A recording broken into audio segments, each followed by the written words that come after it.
Study IQ IAS, अब तैयारी हुई अफोर्डेबल।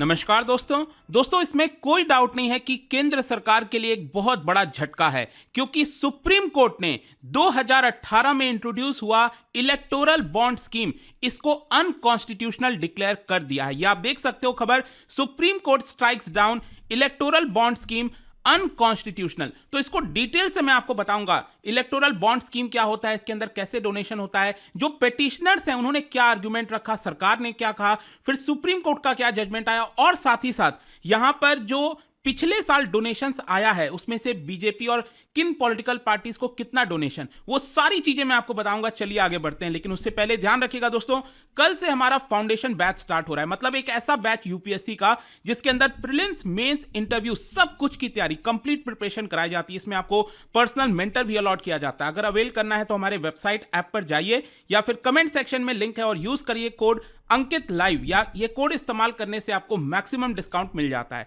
और इसके अलावा अगर आप एमसीक्यूज अटेम्प्ट करना चाहते हैं तो मेरे इंस्टा पेज पर जा सकते हैं, वहां पर स्टोरीज में जितने भी एमसीक्यूज हैं उसको आप अटेम्प्ट कर पाएंगे। तो चलिए शुरुआत करते हैं और सबसे पहले तो ये देखते हैं कि एग्जैक्टली हुआ क्या है। देखिए, सुप्रीम कोर्ट ने आज कहा है कि जो इलेक्टोरल बॉन्ड स्कीम सरकार लेकर आई थी 2018 में, वो अनकॉन्स्टिट्यूशनल है, इसको हम स्ट्रक डाउन कर रहे हैं। और साथ ही साथ यहां पर यह कहा गया है कि ये जो स्कीम है वो एक प्रकार से right to information under article 19 इसके खिलाफ जाता है, इसको वॉयलेट करता है। तो चलो सबसे पहले आप थोड़ा सा इलेक्टोरल बॉन्ड स्कीम के बारे में समझ लेते हैं। देखो, इलेक्टोरल बॉन्ड स्कीम मैं आपको एक एग्जांपल से समझाता हूं। मान लीजिए अगर आप किसी पॉलिटिकल पार्टी को 1 लाख रुपए देना चाहते हैं, ठीक है, जैसे मान लो अगर आप बीजेपी हो, आम आदमी पार्टी हो, कांग्रेस, किसी को भी देना चाहते हैं, ठीक है, तो अगर आपको 1 लाख रुपए देना है तो आपके पास एक ही मीडियम है, वो है आपका इलेक्टोरल बॉन्ड स्कीम। क्योंकि सरकार ने यहां पर यह कहा था कि हम इसको ट्रांसपेरेंसी की वजह से लाना चाहते हैं, ताकि यहां पर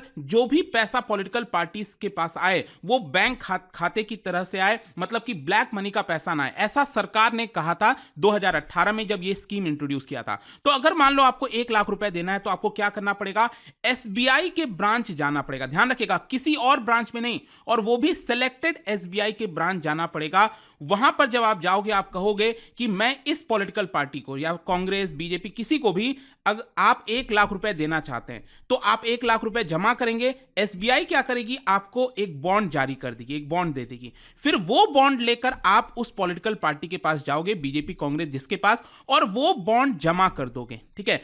अब पॉलिटिकल पार्टी के पास वो बॉन्ड आ गया, वो 15 दिन के अंदर अंदर उनको ये बॉन्ड जो है वो आपका रेमिट कराना है। मतलब कि जिस भी पॉलिटिकल पार्टी को ये 1 लाख रुपए का बॉन्ड मिला है उसको 15 दिन के अंदर वो सबमिट करना है, ताकि वो पैसा उस पॉलिटिकल पार्टी को मिल सके। अगर मान लो 15 दिन के अंदर सबमिट नहीं करती है, पैसा नहीं लेती है बैंक से, तो उस केस में वो पूरा का पूरा पैसा प्राइम मिनिस्टर रिलीफ फंड में चला जाएगा। तो आई होप आपको समझ में आ गया होगा कि ये वर्क कैसे करता है।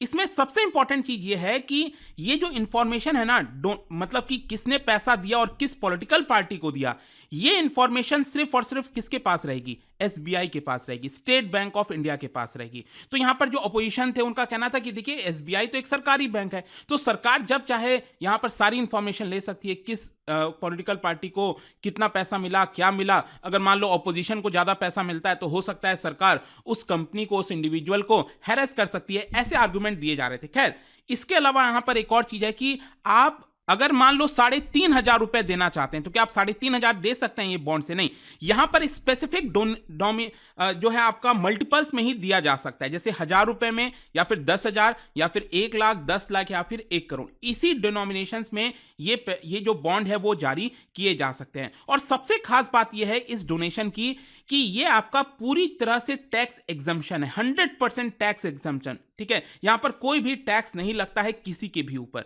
फिर इसके साथ साथ आप देख सकते हो यहां पर ये जो पैसा है, ये जो डोनेशन है पॉलिटिकल पार्टीज को, वो किस पार्टी, मान लो कल के डेट में आप अपना खुद का एक पॉलिटिकल पार्टी स्टार्ट कर दिया, आप सिंगल पर्सन हो उसके अंदर, ठीक है, तो क्या आपको कोई भी आकर यहां पर 5 करोड़ का बॉन्ड देकर चला जा सकता है? ऐसा नहीं है। यहां पर यह बोला गया है कि only those political parties registered under section 29A of representations of people act 1951।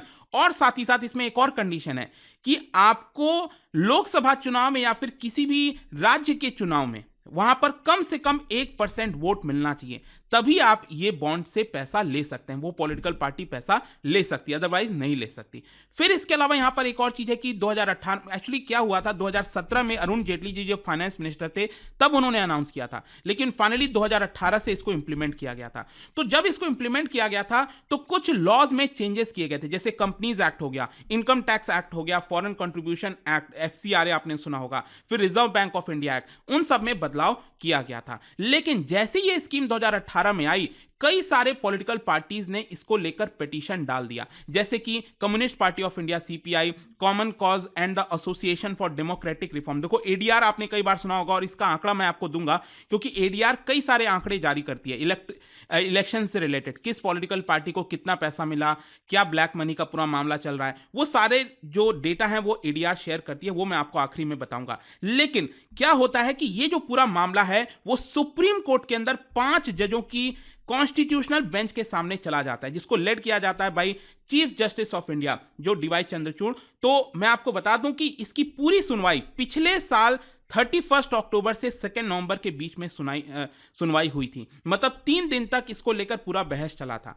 अब क्वेश्चन ये है कि पिटिशनर्स ने क्या आर्गुमेंट दिया था। देखो यहां पर सबसे पहले प्रशांत भूषण, आप सभी को पता होगा, वो रिप्रेजेंट कर रहे थे कॉमन कॉज एंड ADR को, और उन्होंने आर्गुमेंट ये दिया सुप्रीम कोर्ट में कि जो सिटीजन्स हैं उनके पास राइट टू इंफॉर्मेशन का हक है। यहां पर कोई भी पॉलिटिकल पार्टी हो, जो कैंडिडेट्स है, वो अगर वोट लेता है पब्लिक से, तो पब्लिक को हक होना चाहिए कि किस पॉलिटिकल पार्टी को कितना पैसा आया, कहां से आया, ये सारी जानकारी पब्लिक को होनी चाहिए, ऐसा प्रशांत भूषण ने कहा। और साथ ही साथ उन्होंने ये कहा कि देखिए कई बार क्या होता है कि अगर आप मिनिस्ट्री ऑफ कॉर्पोरेट अफेयर्स की वेबसाइट पर जाओगे तो वहां पर बहुत सारे कंपनीज के नाम दिए हुए हैं, तो आप अगर उस इंडिविजुअल कंपनी में जाते हो, वहां पर चेक करते हो, तो आपको एक अंदाजा लग जाता है कि इस कंपनी ने इतना पैसा 25 करोड़ 50 करोड़ ये पैसा डोनेशन में दिया। अब किस पार्टी को दिया वो नहीं होता है, लेकिन आप देख सकते हो कि कितना दिया। लेकिन इसमें प्रॉब्लम क्या है कि इस वेबसाइट में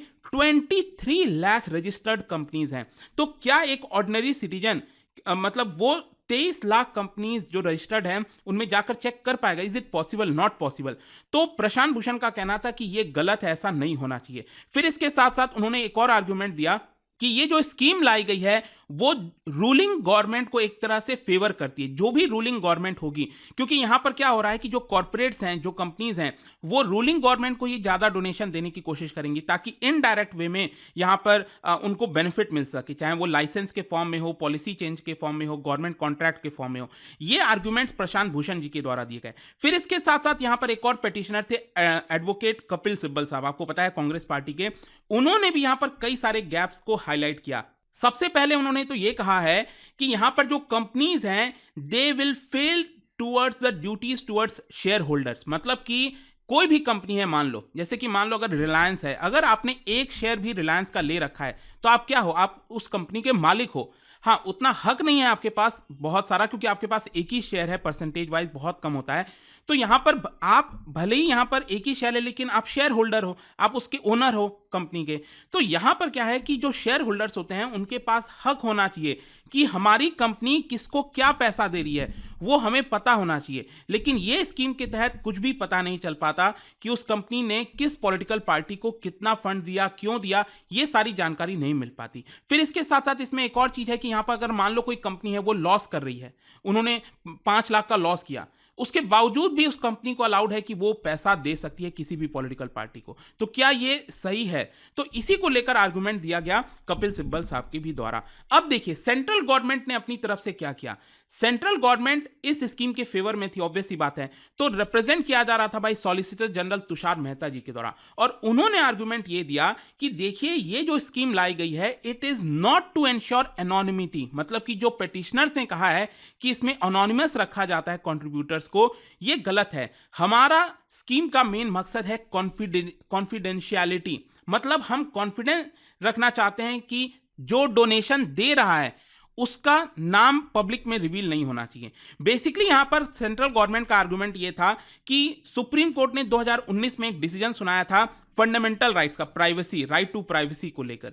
तो यहां पर अगर कोई कंपनी है वो राइट टू प्राइवेसी के तहत कहती है कि हम अपने नाम पब्लिक नहीं करना चाहते, तो हम इसी की वजह से यहाँ पर इसको कॉन्फिडेंशियलिटी के तहत रखना चाहते हैं कि हम उनका नाम अनाउंस नहीं होने देते। साथ ही साथ यहाँ पर सॉलिसिटर जनरल ने एक और डिटेल एक्सप्लेनेशन दिया और कहा कि देखिए, कई वर्षों से पार्लियामेंट ने, इलेक्शन कमीशन ने, सरकार ने मिलकर कोशिश की है कि जो ब्लैक मनी है वो पॉलिटिक्स से खत्म किया जाए। तो इसको खत्म करने का एक बड़ा उपाय था, वो था इलेक्टोरल बॉन्ड स्कीम।